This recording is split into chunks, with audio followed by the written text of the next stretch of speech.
And in the early years of the 20th century, this world was being watched by intelligences greater than man's, and yet as mortal as his own.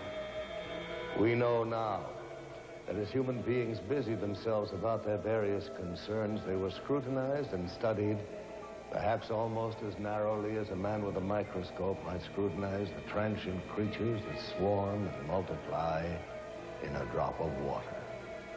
With infinite complacence, people went to and fro over the earth about their little affairs, serene in the assurance of their dominion over this small, spinning fragment of solar driftwood, which, by chance or by design, man has inherited out of the dark mystery of time and space.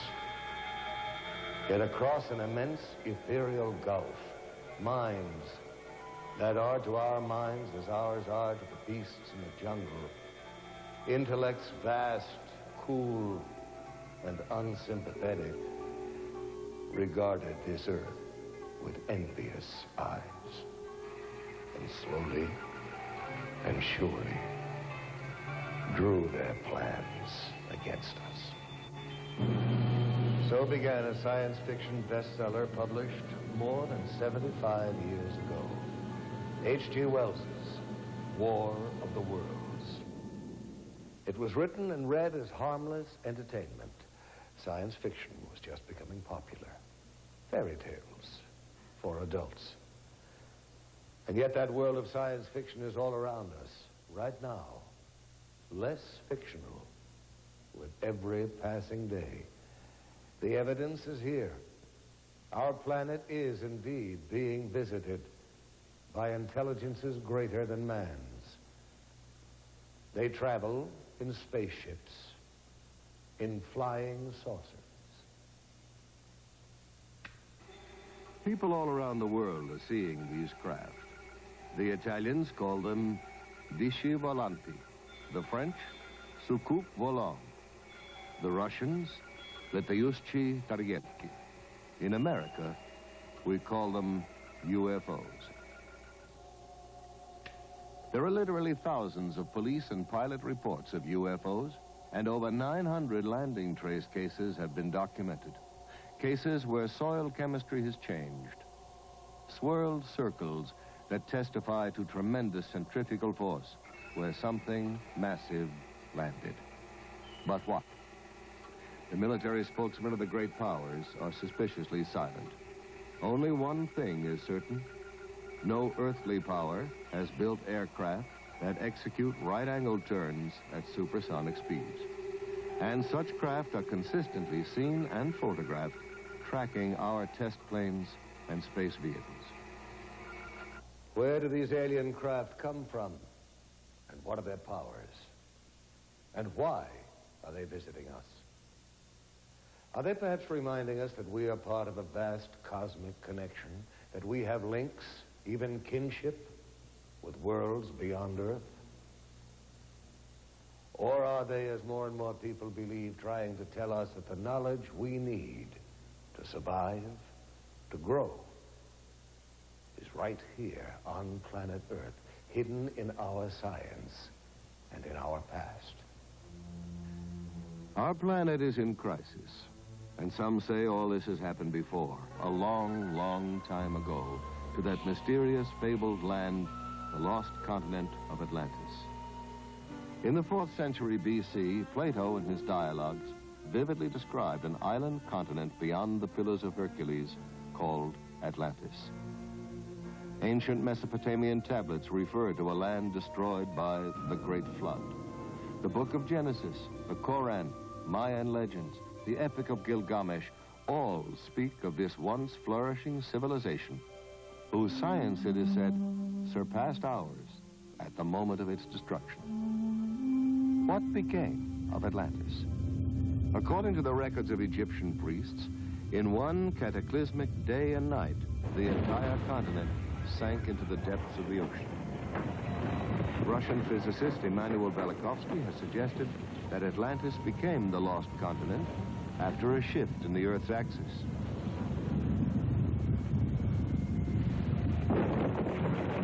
famous psychic Edgar Cayce believed that by misusing the powers of the mind and interrupting the evolution of the planet, Atlantis became the victim of its own perverted super science. And the people of Atlantis, what happened to them? Were they all destroyed? Or did some survive the Holocaust and migrate by sea and air to other lands? Did some Atlanteans retreat into the ocean and establish a magnificent undersea kingdom that still flourishes there today? Or did they, with their advanced technology, escape into outer space? And have they perhaps, since man first left records on cave walls, been returning in their spaceships to observe us as we build the new Atlantis? What evidence is there that man himself was not the sole architect of the Earth's great ancient structures? Did we indeed get a little help from our friends from space? The Great Pyramid of Giza is the height of a 40-story skyscraper. It's built with 2.25 million stone blocks, some weighing 24,000 pounds apiece. Blocks supposedly hauled hundreds of miles by slaves and beasts of burden. And what are the knowledge necessary for the construction of such a monument? We know now that the Great Pyramid was built facing true north in the exact center of the land map of the world. Not the known world of 2575 BC, but the entire world as we know it today. The only way its architects could have derived such calculations would have been to survey the Earth from high in the air, make a global map, project it flat, then draw meridians through the precise center of the map's land surface. Either that or the information was provided for them by someone else, someone capable of aerial reconnaissance. Some of the pyramids in Spanish America, land of the ancient Mayan, Aztec, and Toltec civilizations, predate even those of Egypt. Tiwanaku, the oldest city in South America, is said to have been constructed by a race of giants whose homeland was destroyed by a great flood.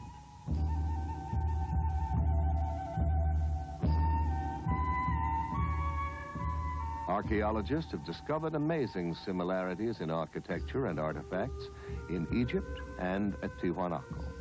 Similarities which have led some scholars to suggest that these two civilizations might have a common source.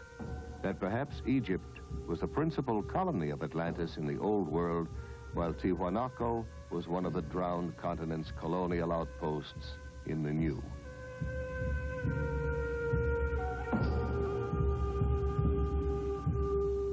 The sacred books and folklore of widely separated lands all tell of days when gods visited this planet wrapped in clouds or conveyed by fiery chariots. Are the gigantic statues on Easter Island faithful representations of ancient astronauts or Atlantean giants? And what of Stonehenge, Neolithic computer of the Druids? The parallel is not far-fetched, for it would take an IBM computer to decipher the functions of this calendar monument, to predict coming eclipses from the complex alignment of the massive stone slabs, each marking a position of the sun and the moon. And more astonishing, the inner measurements of Stonehenge in England and the dimensions of the Great Pyramid in Egypt both indicate the precise number of days in a solar year, which seems to suggest that the architects of these distant structures had access to the same information, perhaps even worked from a master set of blueprints. The question is, why?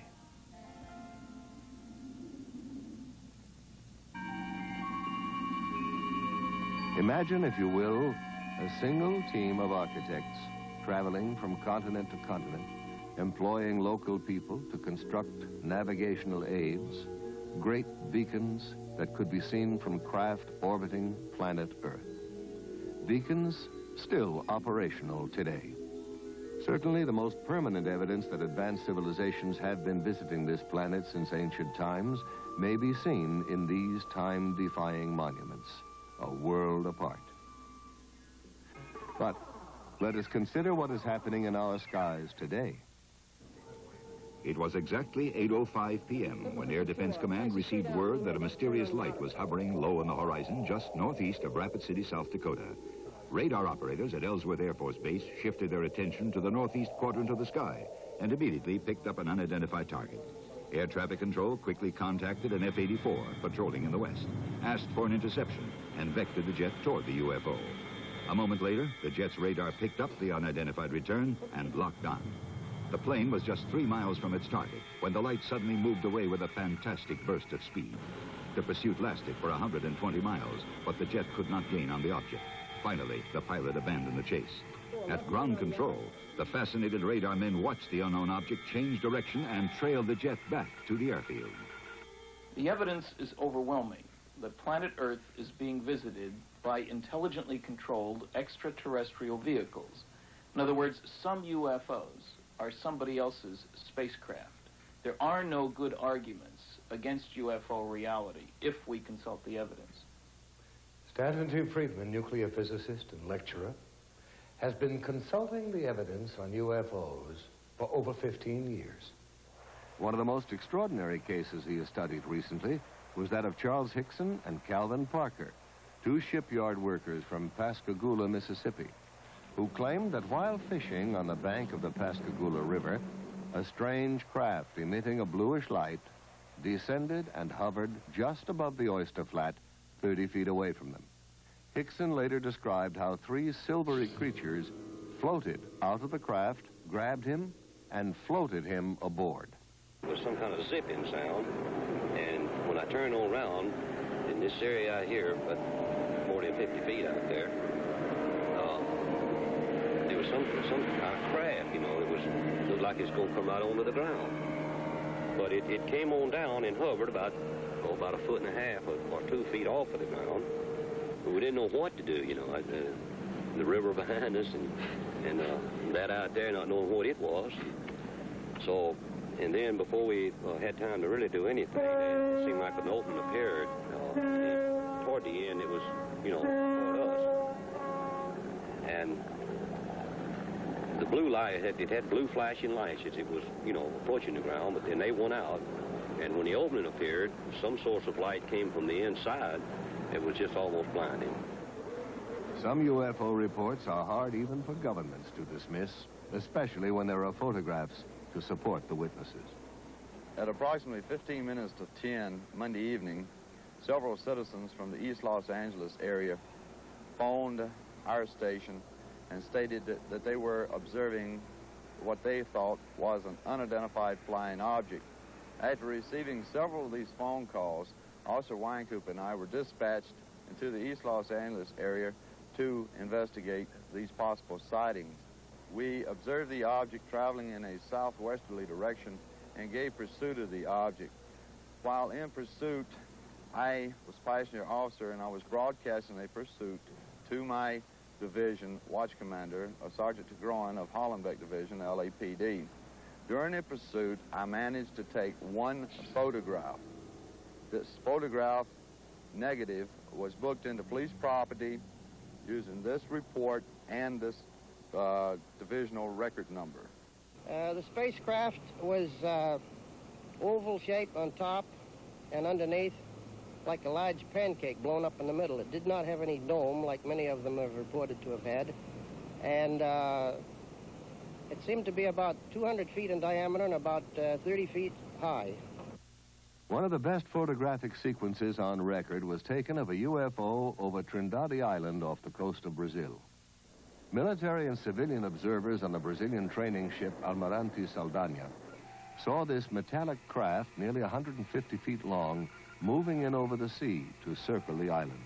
The professional photographer aboard the ship grabbed his camera and took these photographs, which were officially released to the world by Juscelino Kubitschek, then president of Brazil, as authentic UFO pictures. Evidence of UFO activity over water mounts steadily. Jacques Cousteau has reportedly investigated UFO sightings over South America's Lake Titicaca. Thor Heyerdahl saw strange glowing masses underwater during his famous Kon-Tiki voyage. And there are literally hundreds of reports from marine scientists and ship's crews of mysterious undersea craft. What is the connection between UFOs and water? Are extraterrestrials using the oceans of our world as highly developed bases for successive space expeditions?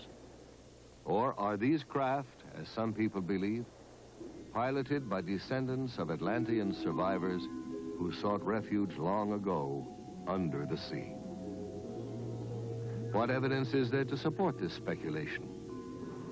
We now have the means to explore our ocean floors, and divers have located vast stretches of what appear to be the paving stones of giants. Stones as huge as the blocks that built the pyramids, crisscrossing the ocean bed in mid-Atlantic. Archaeologists have found the walkways and pillars of an ancient sunken temple off the coast of Bimini in the Bahamas. Are these undersea structures traces of one of the cities of Atlantis? Consider the mysterious triangle-shaped area in the Caribbean Sea that extends from the edge of the Gulf Stream about 150 miles east of Fort Lauderdale, Florida, to 40 degrees west latitude in the mid-Atlantic. Known in olden times as the Sargasso Sea, this area is a graveyard of the unexplained. It's a place where strange things happen to compasses. Strange things happen to time. Down through the centuries, this watery graveyard has claimed Spanish galleons, windjammers, steamships, supertankers, pleasure yachts, and aircraft. Almost all disappeared without trace, as if the tentacles of some mythical monster had reached out and seized them. This area is known today as the Bermuda Triangle, or Devil's Triangle. On December 5th, 1945, 5 TBM Avenger torpedo bombers under the command of Lieutenant Charles C. Taylor took off from Fort Lauderdale Naval Air Station on a routine navigational mission. Surface winds of 20 knots, skies clear, visibility unlimited. Suddenly, just 15 minutes before the flight was due to land, Fort Lauderdale Tower picked up Lieutenant Taylor's frantic voice. The time, 4 p.m. Calling the tower. This is an emergency. We seem to be off course. We cannot see land. Repeat, we cannot see land. What is your position? We're not sure of our position. We can't be sure just where we are. We seem to be lost. Assume bearing due west. Well, we don't know which way is west. Everything is wrong. We can't be sure of any direction. Looks like we're entering white water now. I tell you, we're completely lost. Then, at 4:25 p.m.,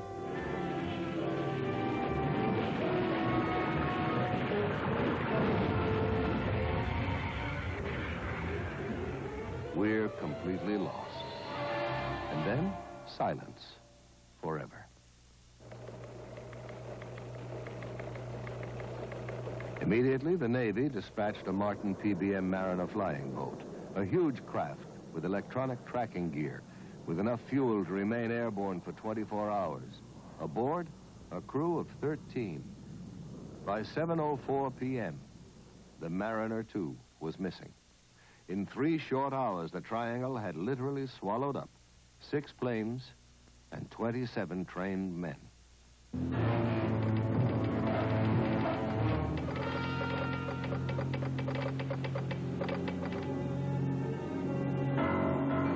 By dawn the following day, the greatest air-sea rescue search ever launched was underway.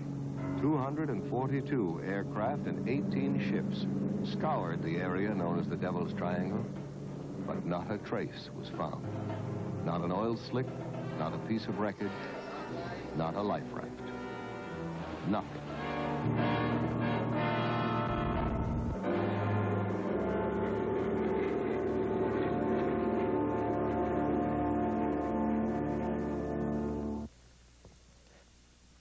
There's no comprehensive list of Triangle victims, but the litany of lost ships alone reads like a guest list from Davy Jones's locker.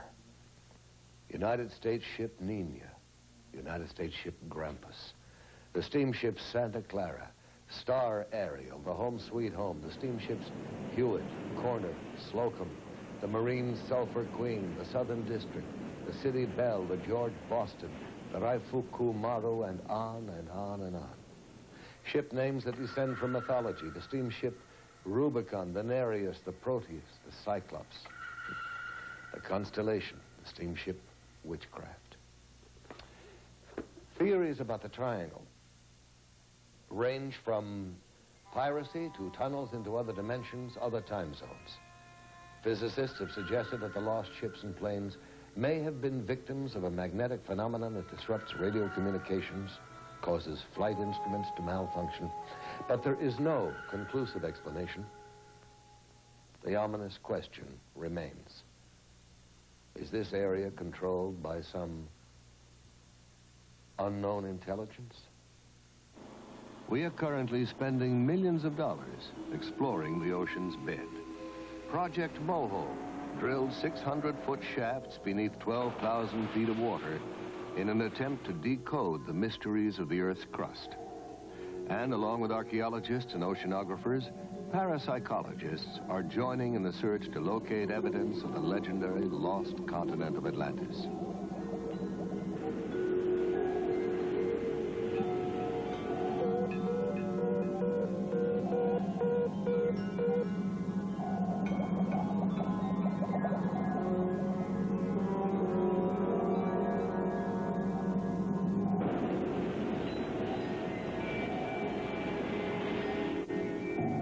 Myths from every country tell of gods and mermaids rising up out of the ocean.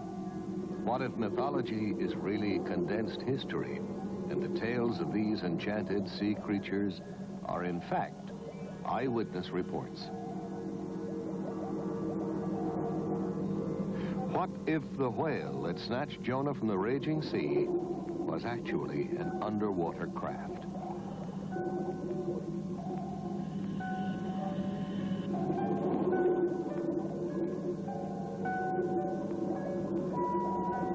Undersea colonization may be a reality within our lifetime. Oceanographic institutes like Woods Hole and Scripps are collaborating with the government in undersea lab experiments to prove that man can live comfortably in an aquatic environment for extended periods of time.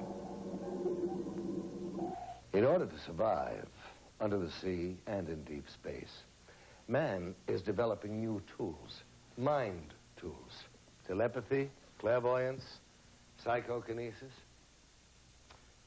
The young Israeli psychic Uri Geller, who's puzzled scientists with his ability to bend metal with his mind and to dematerialize objects, claims that the power to do this is channeled through him from an extraterrestrial intelligence.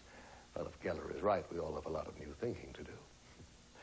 Meanwhile, the governments of both Russia and America are quietly sponsoring psychic research. Both countries have seriously considered using telepathy, the direct transference of thought from one mind to another, as a means of communicating with submarines and spaceships.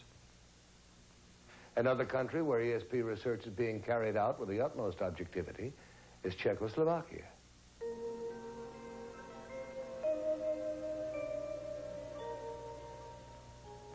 Here in a Czech laboratory, we are watching an experiment in telepathy. The subject is being placed in a deep hypnotic trance in order to free the unconscious to receive the message which will be relayed to him.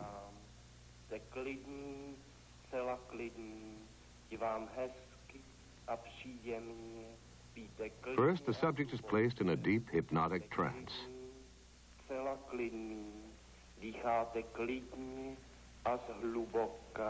Hlubokým spánkem, spíte nejhlubším spánkem. In this experiment, it is essential that there be no outside interference, that the subject's mind be clear to receive the mental message that will be flashed to him.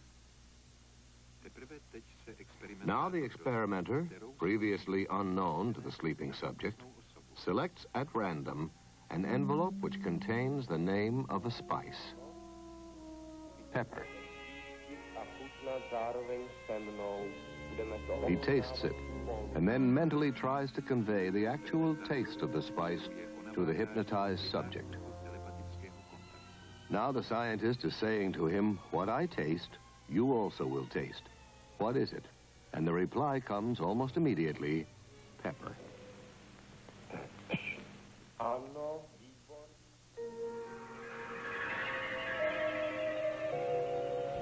Psychokinesis, the ability to move physical objects with the force of the mind, is also a subject of intense interest to science and to the military.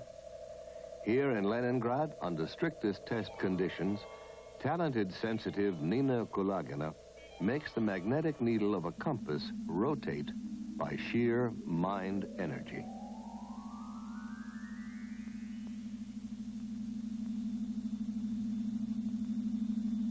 Russian scientists have found that while demonstrating this ability, the magnetic field surrounding Madame Kulagina's body is only 10 times less powerful than that of the Earth itself.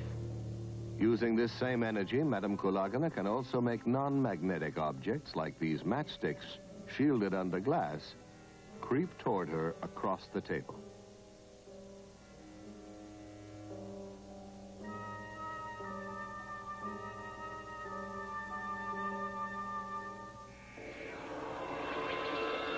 In the Philippines, psychic surgeons are reportedly performing major operations on patients without using any surgical instruments and with no form of anesthesia or bleeding control.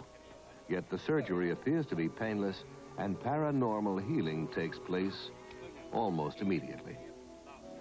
The most publicized of the surgeons, Tony Agpoa, is removing a pituitary tumor from the forehead of a California businessman, Donald Westerbeck, who flew to the Philippines after doctors had warned him of the risks involved in traditional surgery. Here, in Westerbeck's own voice, is his description of the result of his operation. When I came to the Philippines, I was very dubious about this entire process, but I felt that it would be a shame to have the operation first and find there was any truth to the Philippine phenomenon. Whatever comes out may or may not be the right kind of tissue. It may well be symbolic, but it is now 2 years since that operation, and the symptoms, which were progressing quite rapidly, have pretty much disappeared. I know that whatever happened in the Philippines had a certain effect on the progress of what was happening within my head.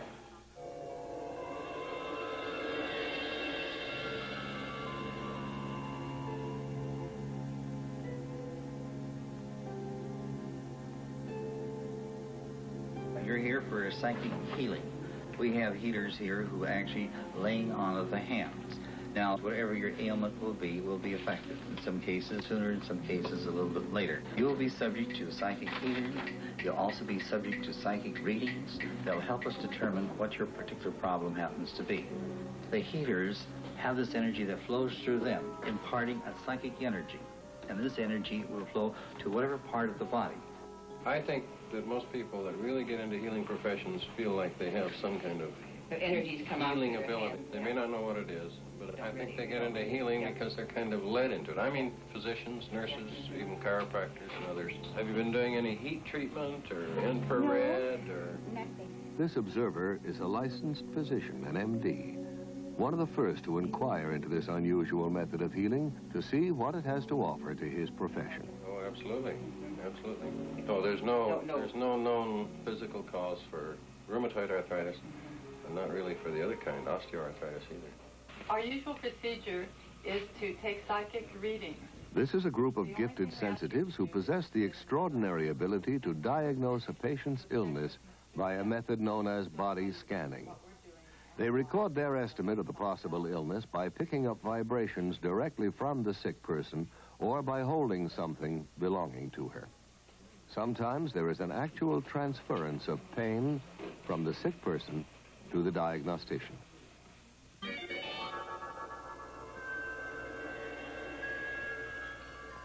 The idea of an energy field or an aura surrounding the human body goes back many centuries. In biblical paintings, artists attempted to depict it by painting halos or aureolae encircling the heads of divine religious figures.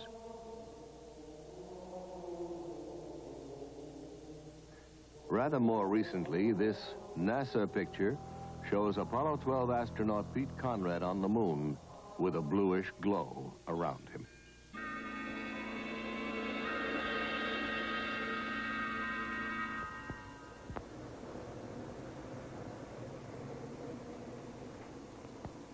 leading American center of psychic research is the University of California at Los Angeles, where research psychologist Dr. Thelma Moss is experimenting with Kirlian photography, a revolutionary technique invented by Russian scientists Semyon and Valentina Kirlian, which captures on photographic plates the aura or energy field surrounding both organic and inorganic objects. Dr. Moss, could you tell us about your research here at UCLA? We've conducted about almost every area of research in parapsychology. That includes telepathy, thoughts going from mind to mind, moving objects at a distance. Primarily now, we're extremely interested in energy fields around the body. But probably the most fascinating work that we're doing right now has to do with a photographic technique that was first discovered in the Soviet Union called Kirlian photography, or more simply, electrical photography. And we've been able to get some pretty fascinating stuff on moving picture film using this technique, and I'd like to show it for you now, if I may. Okay, I'm going to turn on the film projector here, and we'll be taking a look at some of our work in motion pictures. Due to the efforts of experimental researchers such as Dr. Moss, the technique of Kirlian photography may soon be of practical use in almost every area of physical science. Inorganic objects photograph very differently from organic objects. Coins have a steady corona. We get the illusion that there is movement going around it, but the actual corona itself is static and its boundaries fixed, whereas human beings show a remarkably different effect. This is the right index finger pad, and we can see how brilliantly around his finger there are flares, and the corona keeps changing its pattern. We took a young lady and asked her if she'd get drunk. Here she is, 2 finger pads on her right hand, before she's had anything to drink at all. And it is rather a placid effect. After 4 glasses of champagne, we see that she's become considerably brighter, and the gaps have closed. And from the backs of her fingers are emitted sparks from time to time. After 8 glasses, she's in a much better state. From the rear projection of her finger pads, there are brilliant effects. Now we tried before and during kissing. This is the left and right, male and female, before kissing, and we can see that the coronas of both are rather dim, with a gap definitely existing between their fingers at the point where they are almost but not quite touching. These same subjects were photographed during a kiss. Their coronas have become considerably brighter and, in fact, are reaching out toward each other, perhaps the woman reaching out a bit more to the man than the man is toward the woman. Here we find an extraordinary example, which doesn't happen very often. Do you notice the red blob of light appearing between the 2 people? In anticipation, we like to think of the kiss to come. While kissing, the white and almost pink colors have become much more prominent, and it would seem the man on the left is perhaps enjoying the experience a little bit more than the person on the right. Now, Dr. Moss has also observed through the Kirlian process the dynamic interchange of energy between a psychic healer and his patient. Apparently, after a healing treatment, there's a sizable increase in the width of the coronae surrounding the fingertips of the patient and a corresponding decrease in the healer's corona. Another fascinating aspect of Kirlian photography is known as the phantom leaf phenomenon. People who've had a limb amputated often say that they can still feel it, even complain of absent fingers or toes that itch. Now this, according to scientists, can be explained by the persistence of old sensory patterns in the brain. But for years, psychics have claimed that they can actually see phantom limbs still attached to the body. And now the Kirlian technique supports their claim. In Dr. Moss's laboratory, first they photographed an intact leaf, then cut away part of the leaf and photographed it again. For a short time, a phantom counterpart of pure energy remained where the leaf had been cut, making up a complete sparkling outline of the whole leaf. One of the most dramatic things in Kirlian photography is the phantom leaf effect. Here is a leaf on the left side. It has been cut. We turn on the Kirlian equipment, by placing an electrode, and here we see no phantom. Where the leaf has been cut, there is a kind of gap. However, by lifting up the electrode and replacing it very vividly, you can see the brilliance of the phantom effect. Extending beyond the boundary of the cut leaf, we can see flares coming out from various parts of the leaf and from its cut end. We cannot explain the effect. We simply know that it exists and that we can take it. About 30% of the time, we obtain this phantom effect. Dr. Moss, have you investigated any other types of psychic phenomena? Oh, I'm called on frequently. Psychotherapists sometimes bring their patients in because they've got some problems. One of the strangest areas of all is when we are called, I would say we get 100 calls a year, to find out about haunted houses. People think their houses are haunted. And we did one extraordinary investigation with interesting results of a haunted house here in Los Angeles for the American Society for Psychical Research. Not far from UCLA is still another haunted house inhabited by Mr. and Mrs. Robert Rice, their 5 children, and a ghost.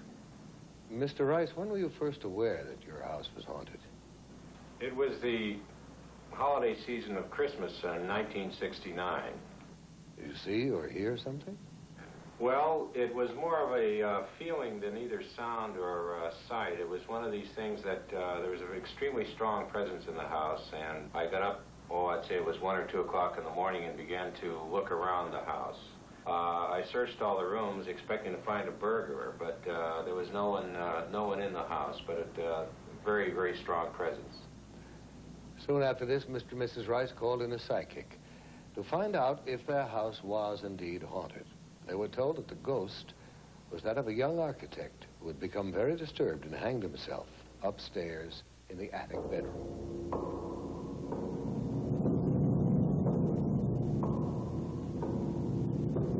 Well, I was working in my studio downstairs. I'm a painter, and this individual had become such a familiar part of our family after a number of years that I more or less tried to communicate with him on working in this painting.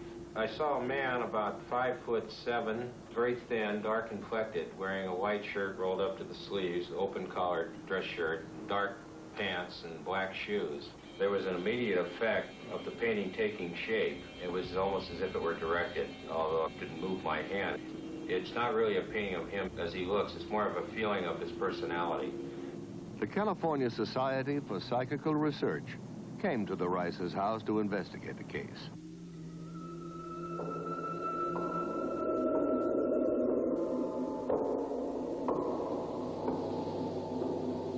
And they went through the house and the different parts of the house. Wherever they were, that they felt something, they would record that. They felt very strong feelings of him upstairs where he was supposed to have hung himself. There were unusual noises up and down the stairs, and it sounded like someone walking up and down the stairs.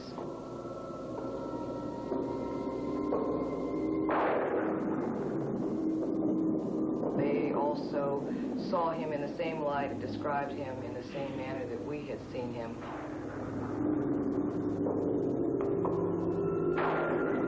Much of their conclusions concurred with what we had told them ourselves. In view of the 5 children, there are absolutely no problems whatsoever. They're very aware of what's happened. It really doesn't bother them. They're used to the idea. We've never been afraid of him, and it's never bothered us living here, and we've been here for 5 years. Actually, we've kind of enjoyed having him as a silent member of the family.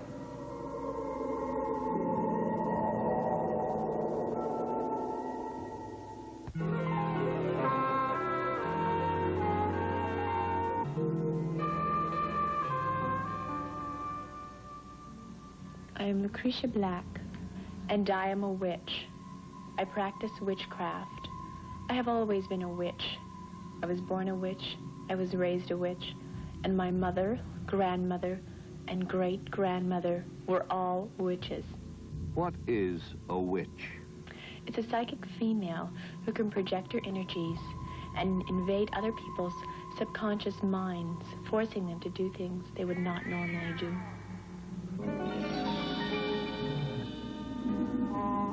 This is Witches' Mill in England, where in the Middle Ages, witches practiced their ancient art.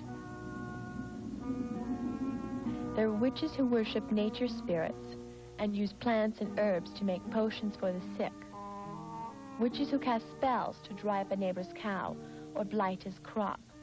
Witches who wore charms and amulets to dispel the dark forces. In England, in medieval times, the church burned and hanged witches, blaming them when someone became sick or died. In France, Joan of Arc was burned at the stake because the church was afraid of her amazing psychic powers. Down through the ages, people with psychic ability have been falsely accused of being witches. And as recently as 1970, in San Jose, California, an ordinary Midwestern housewife was charged with practicing witchcraft.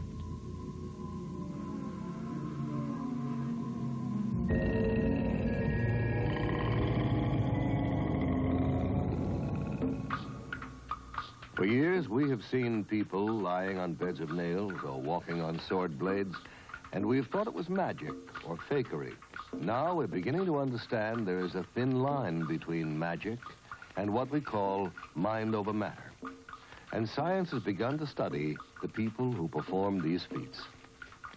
Here in Hawaii, members of an ancient tribe walked barefoot through fiery coals without suffering pain or injury to their skin.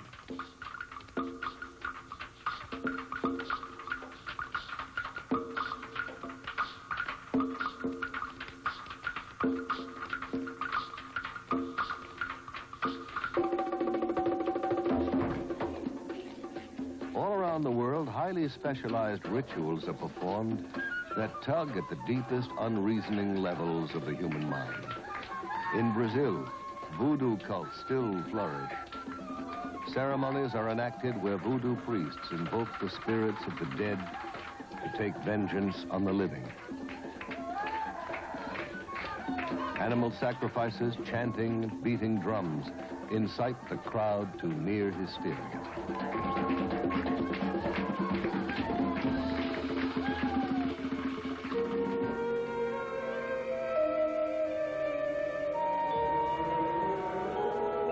Questionable occult ceremonies are not limited to the more primitive areas of the world.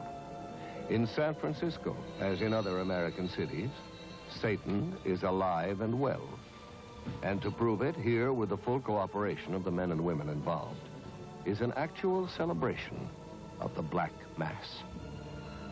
In nomine Dei nostri, Satanas Luciferi excelsi. In the name of Satan, the ruler of earth, King of the world, open wide the gates of hell and come forth to greet me as your brother and friend. Grant me the indulgences of which I speak, for I live as the beasts of the field, rejoicing in the fleshly life. I favor the just and I curse the rotten. By all the gods of the pit, I command that these things of which I speak shall come to pass. Blessed are the strong, for they shall possess the earth. Cursed are the weak, for they shall inherit the yoke. Blessed are the bold, for they shall be masters of the world.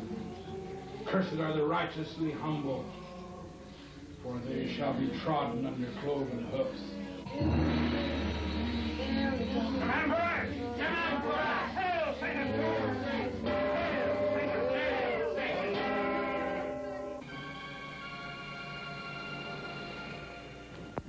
Some people still allow themselves to be seduced by the theatrics of dark and sterile practices. But most of us are reaching out to a new, exciting future. There is now a generation born to the knowledge that man can leave the earth. A generation prepared, even eager, for contact from beyond Earth. And we're beginning to explore inner space to learn about the amazing psychic potential of the human mind. Where then do UFOs fit into our newly expanding awareness of the paranormal? Perhaps investigative reporter Ralph Blum, author of Beyond Earth, a book about man's contact with UFOs, could answer that question for us. Mr. Blum, what do you think about the UFOs? I think we have to consider them as an example of Murphy's Law. Murphy's Law says that if something can possibly happen, it will. There doesn't seem to be much doubt that UFOs are happening, that they are real physical objects occupying both physical space and time. But the data also implies that UFOs may not actually fly here over vast, enormous distances, but simply materialize here, function as physical craft while in our atmosphere, and then dematerialize. I've interviewed Air Force pilots whose mission was to acquire UFO footage, men who've tracked and photographed UFOs and then just watched them vanish. Professor J.H. Bruning of the University of Mississippi has pointed out how closely a UFO experience resembles a psychic event. In both instances, something that, according to the rigid rules of science, shouldn't be there, appears and violates the known laws of space and time and gravity. Ghosts and UFOs seem to have a lot in common. Ghosts materialize, seem to float or hover above the ground, often communicate telepathically, then dematerialize, just like the reports of UFOs and their crews. These and other fascinating phenomena such as time loss, teleportation, and spontaneous healing are all associated both with occult and UFO experiences. And I'm inclined to agree with astronomer Alan Hynek, who suggested that we may be dealing with an intelligence that knows more about the physical world than we do, more about the psychic world, and is using it all. Mr. Blum, I understand that you got down to Pascagoula, Mississippi, just 36 hours after Charles Hickson and Calvin Parker had their UFO encounter. Yes, I did. It was the first time I'd seen for myself the profoundly disturbing effect of such an experience, not only on the two men, but on the entire town. Nothing that powerful had happened to Pascagoula since Hurricane Camille hit the Gulf Coast. And it was quite impossible to sit in the same room with Charlie and Calvin and not believe that something terrifying had happened to them. They had me one on this arm like this, and on the other one, you know, they had my other arm like that. And I just seemed to lift up to the same height they were off the ground, and we just moved into the craft. Now, inside, how did they lay you out? Do you remember how it happened? Yes. I didn't see any tables or chairs or anything in there. I'm not saying it wasn't in there because the light was almost blinding, but I didn't see any. And when they carried me inside, they seemed to just lean me back, you know. And this eye, well, I keep referring to it as an eye, it moved up in front of me about this close. Mm-hmm. And it started right at my eyes, looking me right in the eye. Uh-huh. And it hesitated there for a few seconds, and it just started moving over my entire body. When they brought me from the craft, they put along this area here, and they didn't drop me, you know, they just released me back to the ground. And I fell. I don't know why my legs were weak. I don't know why it was the fright or what it was, but I fell onto the ground. And that's when I seen Calvin. He's standing right over here in this area, and he was standing facing the river with his arms outstretched like that, just like he was staring at something. A man in Missouri gave a paper on 546 landing cases from 34 countries. These all involve traces, that is, where some marks were left after the UFO took off. One place where this happened was on the Johnson Farm in Delphos, Kansas, November 2nd, 1971. The strange marks in the middle there are a ring of soil affected by a UFO. There are a whole host of tests run on the ring. It's clear that something strange happened to the soil as far down as 14 inches deep. To give you an example of what happens to soil, the soil on the left was from that ring, obviously different in color and texture, and I might say from laboratory tests also different in composition from the normal soil on the right. As long as UFOs remain in the air and perform impossible acrobatics, we can all enjoy arguments about who is hallucinating. And the military can tell the anxious citizens you did not see a flying saucer. That was Venus, or swamp gas, or migrating geese, or whatever. But all that changes when a UFO lands and aliens disembark. One of the most amazing and agonizing of such experiences involved a couple named Betty and Barney Hill. While driving through the White Mountains of New Hampshire in 1961, the Hills lost several hours on the road. Unable to account for the missing hours and plagued by recurring dreams, they finally sought psychiatric help. While under time regression hypnosis, both Barney and Betty Hill relived being taken aboard a strange, glowing craft manned by beings not of this earth. While aboard, they were given an extensive medical examination and told that they would not remember what had happened to them. This is a model of one of the UFO occupants as described by Betty Hill under hypnosis. They were under 5 feet tall, with grayish skin, and communicated by some sort of thought transmission. In contrast, the creatures that floated toward Charles Hickson appeared to have been servo mechanisms or robots. The pointed spike ears prompted astronaut Brigadier General James McDivitt to suggest that they were probably some kind of advanced radar device. Another version of what they look like, this is a drawing made by an artist, a composite based on hundreds of eyewitness reports. And obviously most landings don't get reported. This character's about 4.5 feet tall or so. 2 arms, 2 legs, a head and a body. Slightly different facial features, obviously not like any of our friends down here on Earth.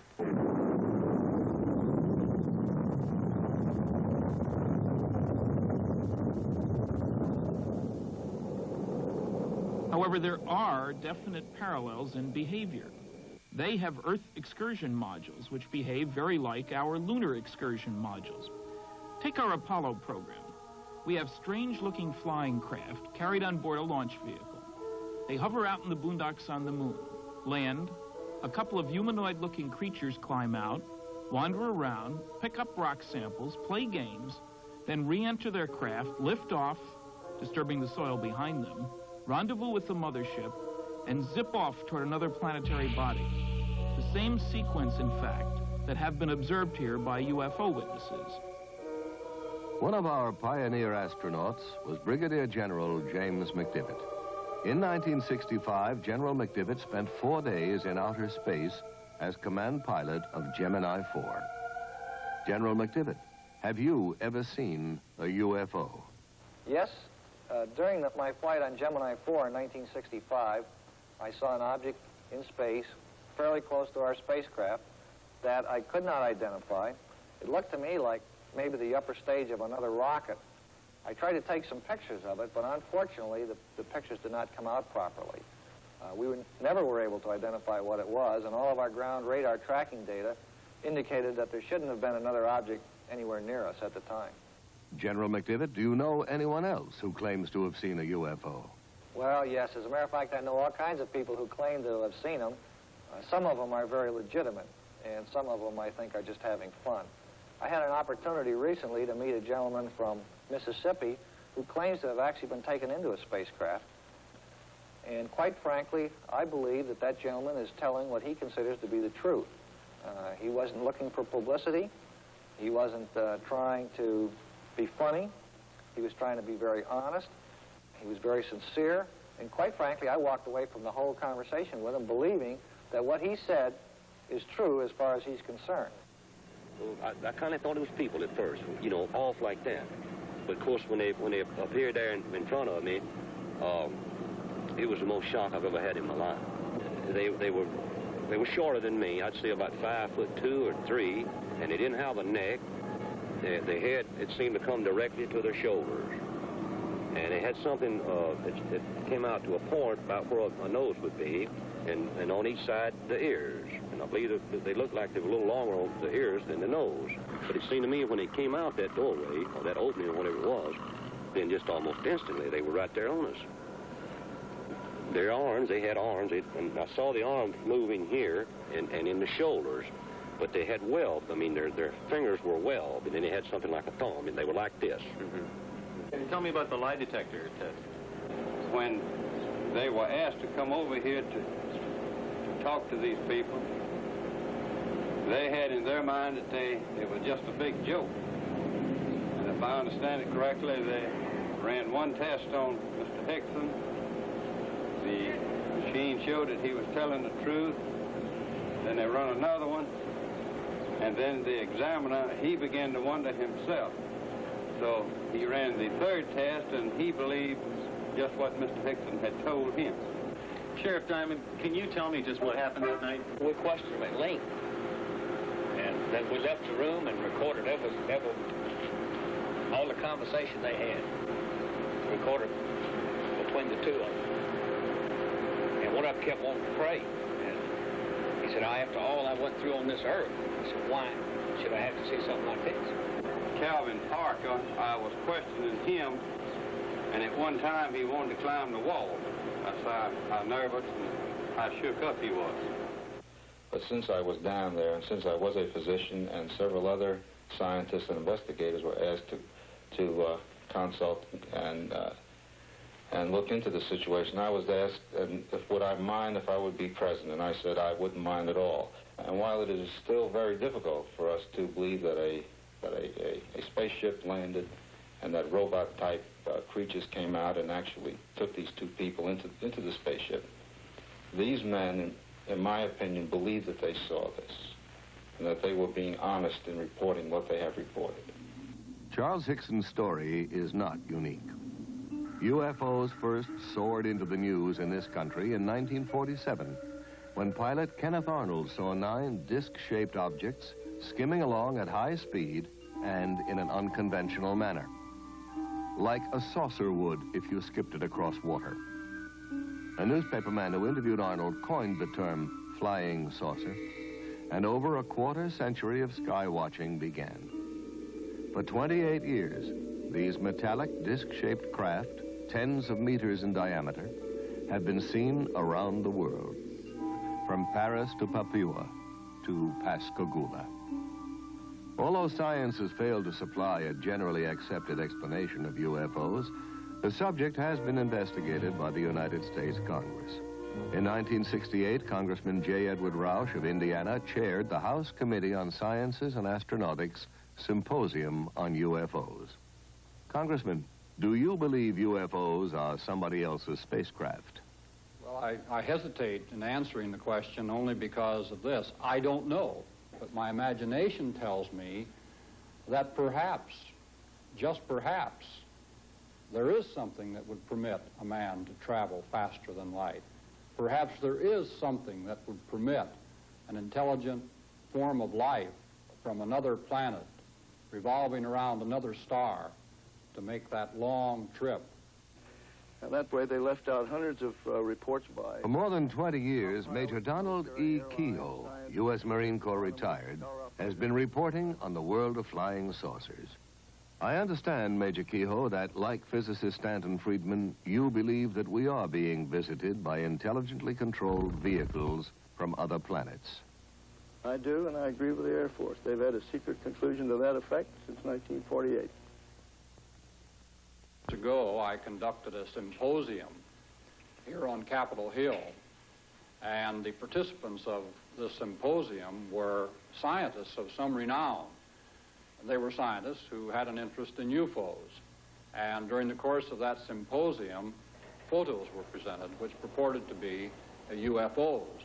One of the scientists who analyzed the photographs at Congressman Roush's hearings was Dr. Robert M.L. Baker, Jr., who has consented to evaluate for us 2 UFO films from the files of the Smithsonian Institute in Washington, D.C.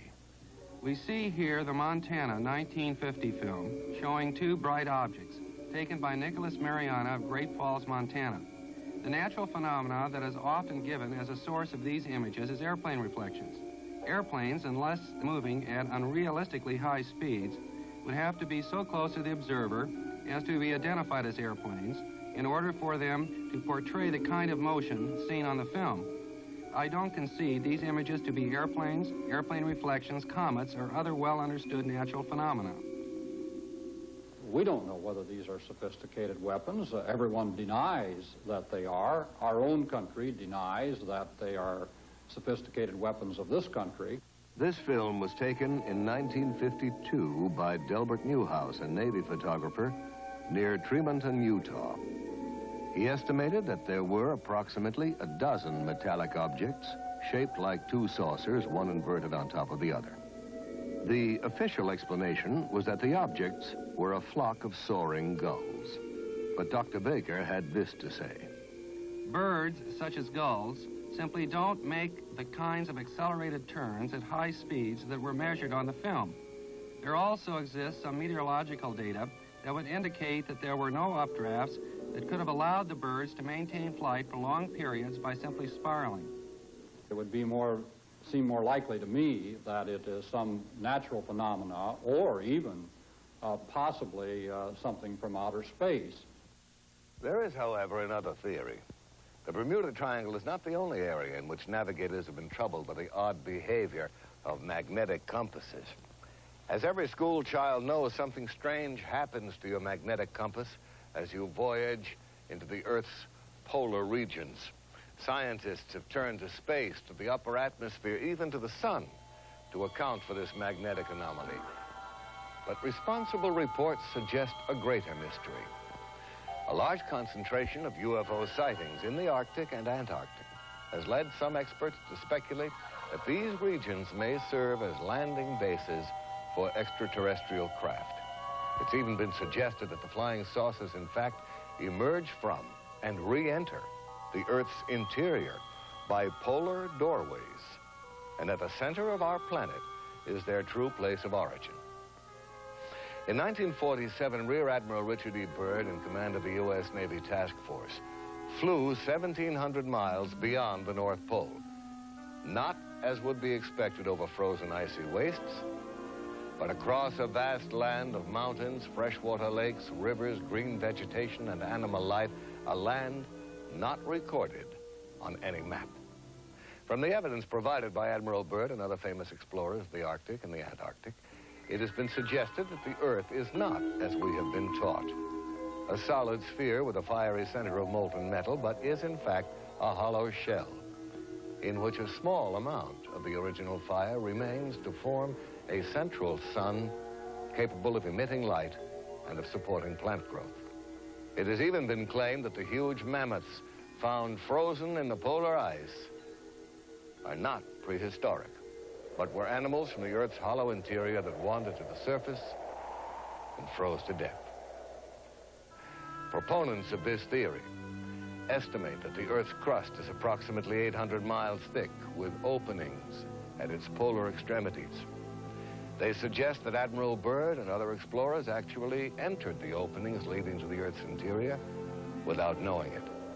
These explorers assumed that they were still traversing the outer surface because the downward slope of the entrance is so gradual and because they could not see the other side of the opening, which is hundreds of miles away. Almost to a man, scientists ridicule the hollow Earth theory. They will tell you that the only hollow spaces anywhere near the poles are located in the heads of those who believe in the theory. And yet, a number of disquieting questions remain unanswered. How then do we account for the warming effect, the presence of increasingly warm winds as one travels north beyond 70 degrees latitude? Why do these winds carry enormous quantities of black dust?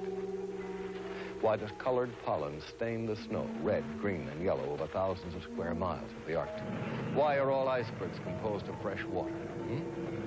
And why do explorers find tropical seeds and plants and even trees floating in the fresh water off these icebergs? Where do all these things come from? Well, the answer to these questions is obvious to anyone who believes in the existence of an unexplored region hidden in the Earth's interior. But the hollow Earth theory is not limited to this planet. In his book, A Journey to the Earth's Interior, Marshall B. Gardner discusses the bright lights seen shining from the polar caps of Mars, Venus, and Mercury. Concludes that these planets also have hollow interiors and central suns. According to Gardner, the aurora borealis, the northern lights, result from the rays of that central sun inside the Earth, projected through the polar opening into the night sky. Now, before we join in the laughter of scientists at these notions, we should remember that 100 years ago, the world's most prominent astronomers staked their reputations on the fact that rocks did not fall from the sky. Today, these rocks are called meteorites. Science, like any living thing, must grow. Now, one of the crucial new questions for scientists is how to travel through deep space Are there cosmic arteries, openings maybe in the fabric of the space-time continuum? In the past, man ascribed immortality to the stars. But now we know that, like ourselves, stars are born, grow old, and eventually die.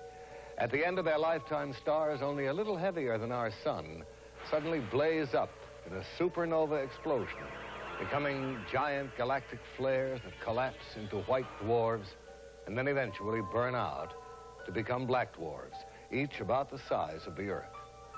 If the star is somewhat heavier, it will collapse to a much smaller and far more compressed neutron star about 10 miles in diameter. But what happens to stars at least 3 times the size of our sun?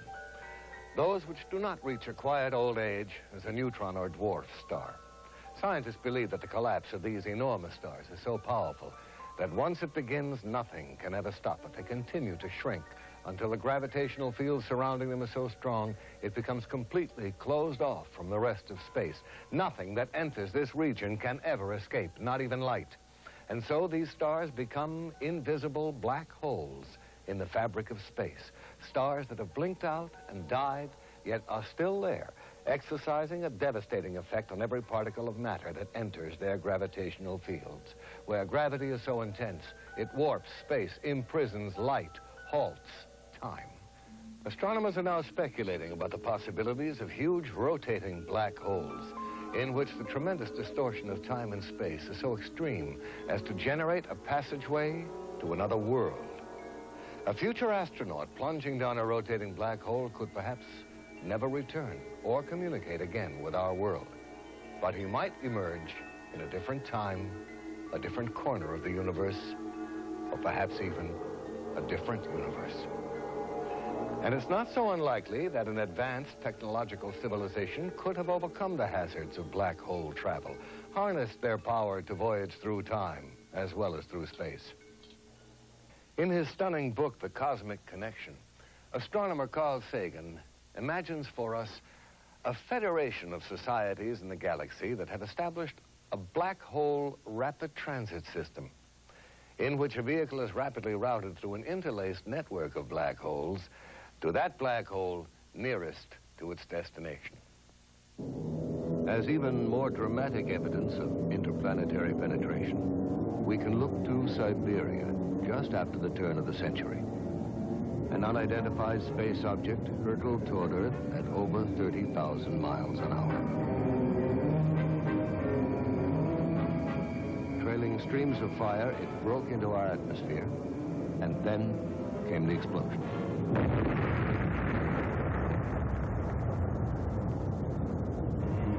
Equal in force to a thermonuclear blast. A huge mushroom of fire and smoke, an explosion like none recorded on Earth before that left traces of radioactivity and felled trees within a 40-mile radius. And yet there was no sign of a crater. On January 7, 1948, officials at Godman Air Force Base near Fort Knox, Kentucky, observed a strange object passing over them at high speed. Minutes later, at 2:30 p.m., a squadron of P-51 fighters approaching from the south was asked by the Godman Tower to investigate the UFO. Captain Thomas Mantell, the squadron leader, left the formation and began to climb. At 2:45, Mantell notified the tower he was at 15,000 feet. There's something in sight above and ahead of me. Some kind of a huge metal object, but it's not a plane. I'm going to 20,000 feet. At 3:15, Mantell radioed again. It's now directly ahead of me and moving at about my speed.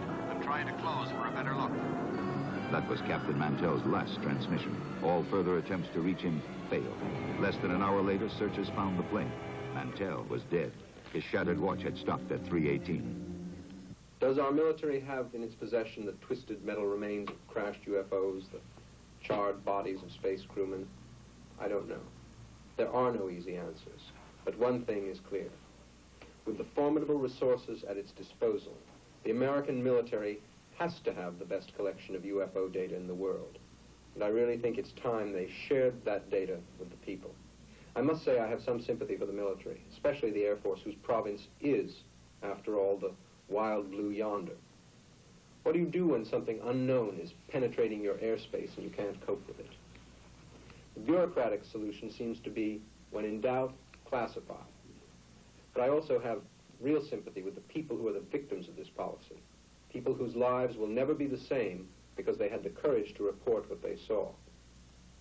I admit some people have been seeing some pretty strange things lately. One of the strangest and most bizarre is the appearance of huge hairy creatures that walk upright on two legs and are frequently sighted in areas where UFO activity has been reported. Somewhere in these dense forests lurks something for whose origin and existence science can offer no earthly explanation. Called Sasquatch in Canada, Bigfoot in the western states, Folk Monster in Arkansas, Momo in Missouri, Skunk Ape in the Florida Everglades, these foul-smelling giants, some of them reportedly 10 feet in height, crash around in the undergrowth, uproot trees, invade logging camps, and terrify witnesses.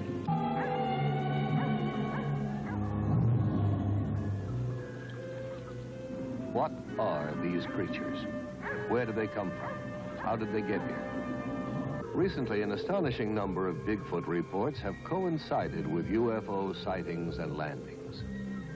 Are the UFOs dropping these creatures here to see if they can live on our Earth?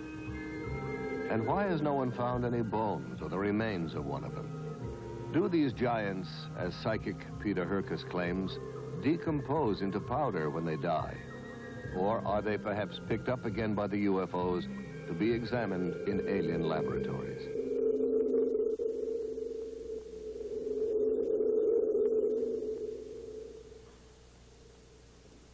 Is the Bigfoot a cosmic mutation? Incredible as this notion may seem, we're contemplating even stranger possibilities in our own laboratories. In 1818, when Mary Shelley first conceived of the Baron Frankenstein, the idea of one human being fabricating another was sheer fantasy. Now the inconceivable has become a near reality, as scientists around the world do research in the new and ominous field of genetic engineering. By a process known as cloning, we can now reproduce genetically identical copies of an individual organism. Already, experiments in cloning plants and lower animal forms have been successful. The way has been paved for similar experiments with human cells. At the University of California at San Diego, Dr. Walter Desmond is carrying out research in cloning. In this laboratory, we're working with a variety of cultured cell lines. These are cells originating from various tissues in the body, which can grow essentially forever in culture vessels. The material from which we start, the animal tissue, is made up of a number of different kinds of cells. Since we are often interested in studying only one cell type, it is desirable to have cultures which come from a single cell. We would expect then all cells in such a culture to be identical. This is accomplished by cloning, putting a very small number, even one cell, in a culture dish and allowing the individual cells to grow. Colonies of cells arising where there was originally only one can be isolated and studied with the assurance that all of these cells are of identical origin. There is still some question whether cells of higher animals have this potential. At the University of Indiana, Dr. Janice Brothers has been doing extensive work on the development of lower animal forms, such as salamanders, from a single parental source. Thus, the new specimen salamander grows up to be essentially an identical twin, a generation removed, of the single parent. Axolotls are a type of salamander which come from Lake Yacamoco in Mexico. The axolotl is useful to scientists because many mutations have been described in this animal. The development of each characteristic of the body is controlled by genes. A change in a gene is called a mutation. Some of the mutations that have been found in the axolotl affect the development of the eye, heart, legs, skeletal system, and the pigment. The golden and white axolotls are animals which have pigment mutations. The 4 large, dark axolotls swimming in the aquarium are a clone of nuclear transplants made by transplanting a nucleus from the cell of a normal embryo into an egg which has abnormal cytoplasm.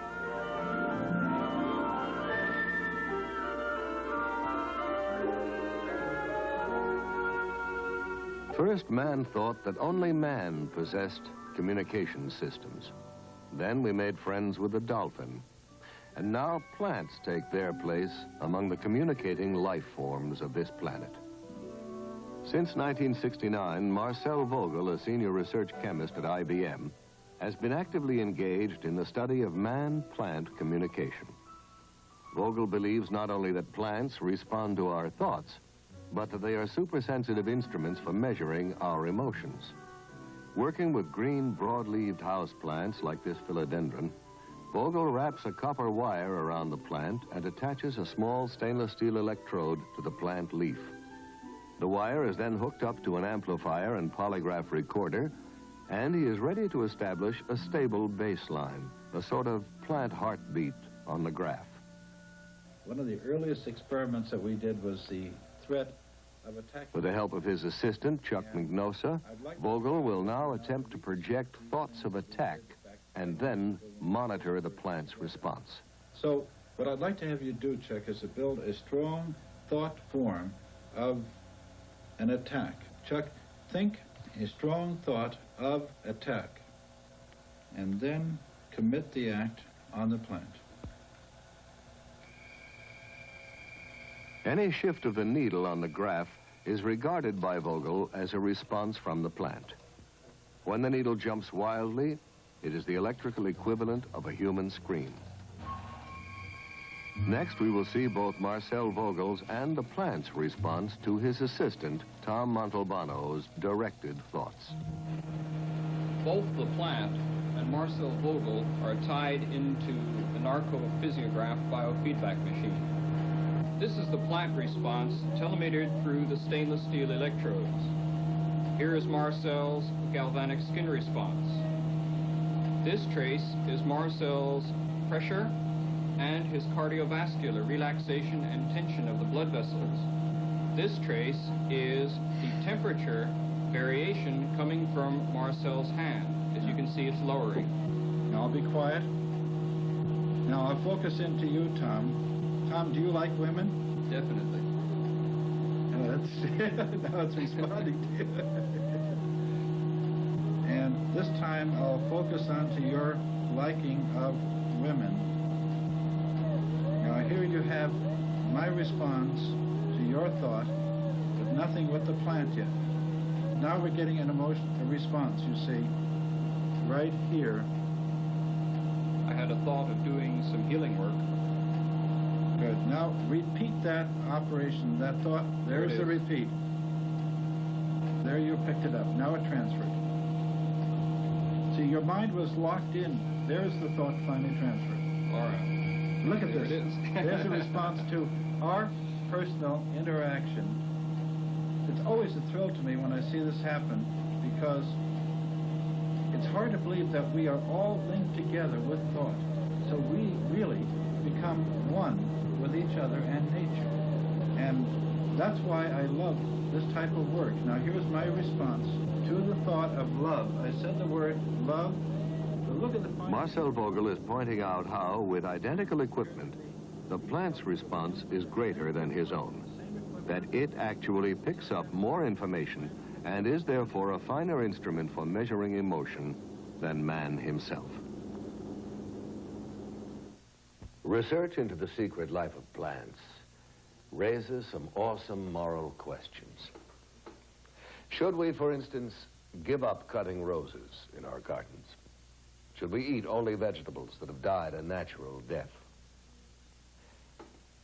And what is natural when we speak of death? The human race has come a long way since Faust sold his soul to the devil. Now we are ready to negotiate with death, to treat dying and death as a disease, and a curable disease at that. In March of 1963, biologists at the University of Oklahoma confirmed that the skin cells of the Egyptian princess Mene were still intact and, in effect, alive. Yet Princess Mene has been dead for several thousand years. Ancient Egyptian priests apparently knew many of the secrets of life preservation, secrets we are now in the process of rediscovering through a branch of science so new that most people have never heard of it. The name is cryonics. Cryonics is a program of extended life. Because of the tremendous gap between the research laboratory and the general practitioner's office, it appears it is no longer appropriate to bury or cremate an individual simply because he is suffering from a terminal disease and has suffered a cardiac arrest. In fact, there is much more we can do utilizing the newest developments and breakthroughs in the science of cryobiology. In fact, cryonics regards dying and death as a disease, most serious indeed, but not necessarily incurable. How do you cure a patient of death? Well, under ideal conditions, a patient would be in a hospital, and just seconds after cessation of heartbeat, death certificate would be signed, constituting legal death. Immediately, the patient's body temperature must be reduced to 0 degrees centigrade just as soon as possible. This is accomplished by usually placing the patient in a cold bath solution and rapidly reducing the body temperature. The purpose is that we are trying to reduce the metabolism. We are trying to slow down the dying process as rapidly as we can, preparing the body for the second phase of cryonic suspension, which is perfusion, where the body is actually brought down to temperatures all the way down to 300 degrees below zero. This process of perfusion consists of replacing the blood in the body with a biological antifreeze that protects the cells from these very, very low temperatures. Once the patient has gone through the perfusion process, they are placed in a temporary environment of dry ice until a capsule has been prepared, a cryogenic storage vessel made out of stainless steel that will contain the patient's body and also provide the low temperature refrigerant. In this case, we're using liquid nitrogen, which has a temperature of minus 320 degrees Fahrenheit. At this temperature, for all practical purposes, time ceased to exist. We are not in the business or interested at all in freezing dead bodies and trying to bring them back to life. In fact, what we are doing is we are slowing down by utilizing low temperature biology. We are slowing down and stopping the dying process just as soon as it legally becomes possible. The churches are very much in agreement with the objective of extending and saving precious life. Here we have a young lady who was placed in cryonic suspension, and actually the church not only agreed with the procedures, but actually provided a Monsignor to come down and bless the capsule in the hope that indeed that this woman could be saved. How did you become interested in this research, Mr. Nelson? Well, as a child, I was fascinated with the phenomena of hibernation, how animals could survive long, foodless, cold winters. Most recently, we had a real example of a human being, a young man by the name of Armando Sicaros, who wanted to escape from Cuba. And he conceived of the idea of stowing away in the wheel well of a high-flying jet. He didn't realize that the ordeal that he was about to encounter was a situation where the altitude at 39,000 feet does not have enough oxygen to sustain life, or that the outside temperature was minus 40 degrees, and that the wheel well is not a pressurized compartment. Any one of these factors could have and should have taken his life. 8 hours later, when the plane landed in Madrid, Spain, young Armando fell out onto the pavement, frozen, no heartbeat, and to the astonishment of everyone, about an hour later, they detected a faint heartbeat, and several days later, he was nearly recovered, and 56 days later, he left the hospital well. Scientists from around the world came and examined the young man, marveled at what he did could not be done by their present understanding, and the ultimate conclusion was that Armando Sicaros was indeed the first artificially induced case of human hibernation. In the past several years, NASA has been allocated millions of dollars for hibernation research as a possible aid to space travel. Now, personally, I think it would be a very brave man who would agree first to be frozen alive and then sent out in a rocket to Mars. Is it possible, in fact, Mr. Nelson, for people to be cryonically suspended while they are still clinically alive? Not legally in this country today, in my opinion. We often have requests from patients, terminal patients, who are suffering terribly from cancer or other diseases and who would like to have their bodies chronically suspended as soon, before they suffer the final stages of death and the agony and so on. However, it is not possible because of the legal definition of death. The process cannot be started until cessation of heartbeat. But it definitely would be to their advantage biologically, medically, and I hope someday that we will be able to actually apply these procedures to patients when they are in a terminal condition, if that's what they desire.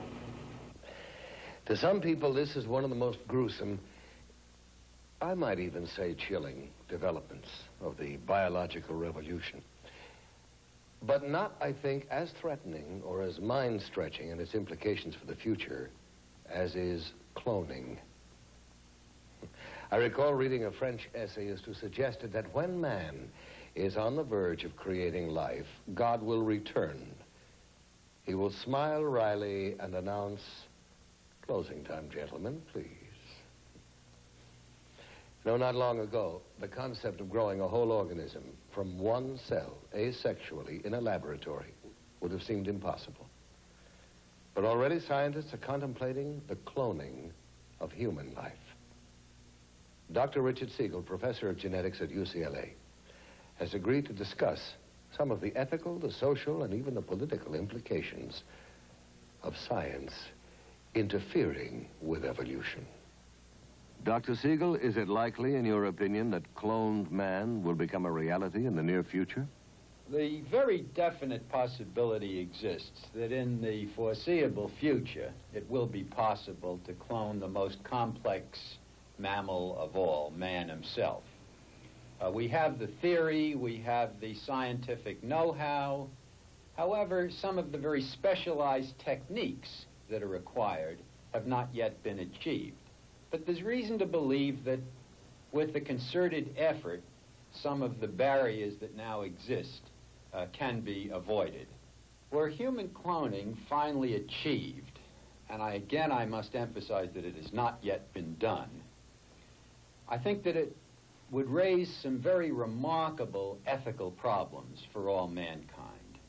After all, here would be a group of people who would have no proper father, no proper mother, no family, who would recognize from the outset that they were Xerox copies, as it were, of people who exist or had recently existed. And to contend with this through their lifetimes would present a most difficult problem that would finally have to be dealt with. Whether it would be psychiatric, psychological, I don't know. I would not like to be a Xerox copy myself. Certainly cloning would raise, too, some very practical problems for man. For example, one can think immediately a dictator who could clone for himself a superior fighting force, people that would be virtually invincible as an armed force, people who could be programmed so that they would have no mental blocks against fighting. They would have no question but to go out and kill or do the bidding of the dictator. Now here's another possibility. Really very intriguing, but at the same time quite frightening. We can imagine that a very wealthy, very powerful individual might have a dozen or so clones of himself prepared. And these could be kept in storage, as it were, and could be used when called upon as a source of spare parts. For example, when this wealthy old man's heart began to give out, he could get a new heart, a transplant, from one of his clone copies. And there would be no danger whatsoever of transplant rejection. The heart would be destined to take and would function normally. Similarly, in the case of some horrible accident, if a leg were removed or horribly damaged in the case of the wealthy man, a spare part again could be taken from a clone copy, and this could be used to function. But here's the question. What do we do with the copy from whom the spare part has been removed? What indeed would we do? With all those pieces and parts and almost persons, what will recall the debris? Has man become too arrogant? Do we already believe there is nothing that science and technology could not eventually solve? Are we indeed the new Atlantis? The challenge that confronts us is as enormous as it is exciting.